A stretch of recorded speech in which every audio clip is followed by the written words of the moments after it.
अहिल्यानगरच्या करंजी घाटात पेट्रोलचा टँकर पलटी झालाय।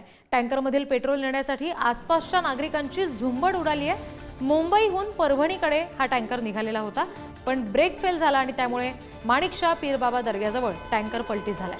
ही दृश्य आपण बघतोय अहिल्यानगरमधली। टँकर पलटी झाल्यामुळे तब्बल 2 तास वाहतूक ठप्प झाली आहे।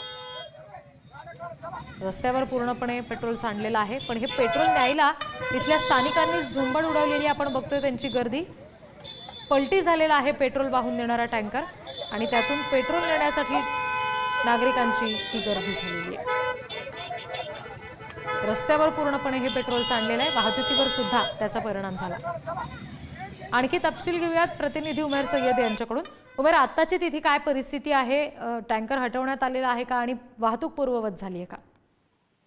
नक्कीच रिद्धी, टँकर जे आहे तर ते हटवण्याचं त्या ठिकाणी काम सुरू आहे। मात्र अहिल्यानगर पाथर्डी महामार्गावरील करंजी घाटामध्ये 20,000 लिटर क्षमतेचा पेट्रोल टँकर सकाळी 8:30च्या सुमारास पलटी झाला होता। घाटात असलेल्या वळणावर ब्रेक फेल झाल्याने हा टँकर पलटी झाला असून यामधला टँकर चालक देखील जखमी झालेला आहे। हा टँकर मुंबईहून परभणीकडे निघाला होता। पेट्रोलचा टँकर पलटी झाल्याचा कळताच अहिल्यानगरमधून अग्निशमक दलाच्या 2 गाड्या तसेच पाथर्डी पोलीस स्टेशन आणि लोहमार्ग पोलीस स्टेशनचे पोलीस अधिकारी आणि कर्मचारी देखील आता सध्या घटनास्थळी दाखल झालेले आहे। टँकर पलटी झाल्याने घाटाच्या वळणावर वाहतूक कोंडी झाली असून वाहतूक सुरळीत करण्याचे काम देखील आता सुरू आहे। मात्र सकाळच्या सुमारास टँकर पलटी झाल्यामुळे टँकरमधील पेट्रोल काढण्यास नागरिकांनी एकच गर्दी केली होती। सुदैवाने यामध्ये कोणतीही जीवितहानी झालेली नाहीये। मात्र वाहतूक सुरळीत करण्याचे काम पोलीस प्रशासनाकडून करण्यात येत आहे। रिद्धी जी, धन्यवाद सगळ्या तपशिलांसाठी उमर।